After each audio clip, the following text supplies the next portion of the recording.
guys এয়া চাওক মোৰ লগত আজি আছে এটা আইফোনৰ চাৰ্জাৰ আৰু দুটা ফোন আছে এটা আইফোন এটা এন্ড্ৰইড তো গাইস চাওক ইয়াতে আমাৰ যি আইফোনৰ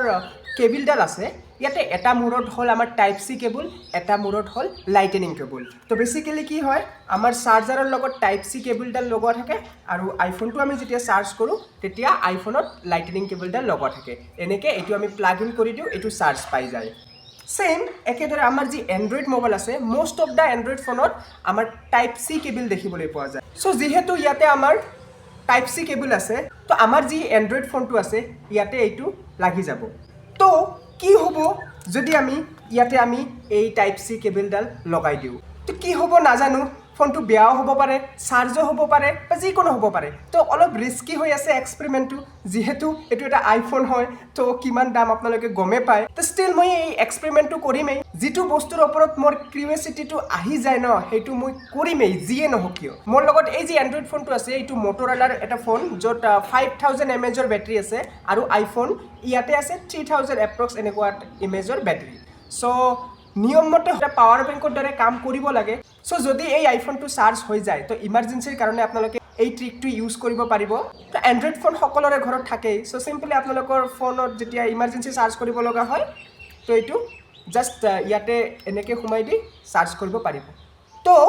চাৰ্জ পিছত কৰিব আগতে আপোনালোকে এক্সপেৰিমেন্টটো চাওক চাৰ্জ কৰিব পাৰে নে নাই তো বলক আমি এতিয়া এক্সপেৰিমেন্টটো আৰম্ভ কৰো তো গাইস ইয়া এটা এন্ড্ৰইড ফোন ইয়া এটা আইফোন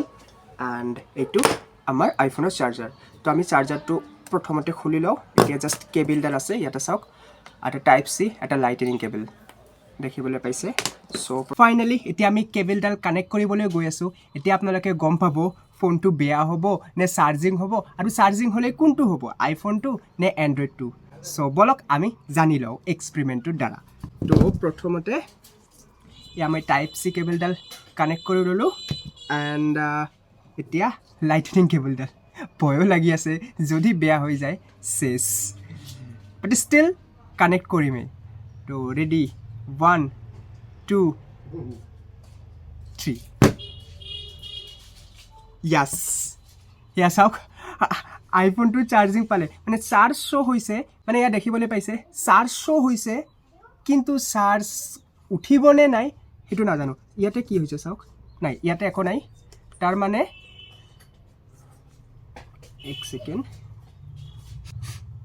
ইয়াতে একো নাই 91% চাৰ্জ আছে ইয়াতে 59% চাৰ্জ আছে তো এতিয়া আমি চাও কোনটোৰ পৰা কোনটোলৈ চাৰ্জ আহে কিন্তু চাৰ্জ ইয়াতে শো কৰি আছে চাৰ্জিং বুলি সো আমি ষ্টপ ওয়াচটো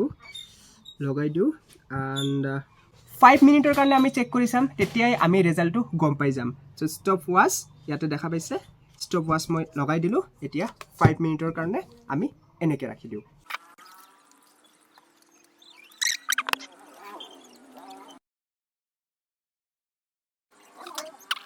সো গাইস দেখা পাইছে আপোনালোকে অলমোস্ট 5 মিনিট হলে আৰু মই ষ্টপ ওয়াচটো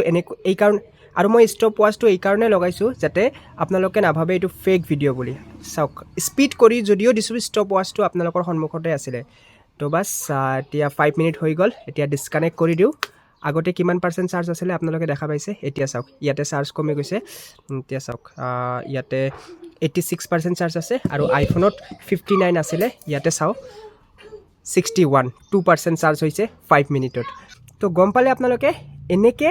এটা এন্ড্ৰইড ফোনৰ পৰা এটা আইফোন চাৰ্জ কৰিব পাৰি জাস্ট এই লাইটনিং কেবলডালৰ দ্বাৰা সো ইমাৰ্জেন্সিৰ কাৰণে আপোনালোকেও এই ট্ৰিকটো ইউজ কৰিব পাৰে সো কেনেকুৱা লাগিছে এই ভিডিওটো মোক কমেন্ট কৰি জনাব যদি ভাল পাইছে চেনেলটো সাবস্ক্ৰাইব কৰি ৰাখিব এণ্ড নেক্সট পাৰ্টত মই আপোনালোকক দেখুৱাম আপোনাৰ টাইপ সি টু টাইপ সি এতিয়া মোৰ লগত টাইপ সি টু টাইপ সি কেবল নাই তো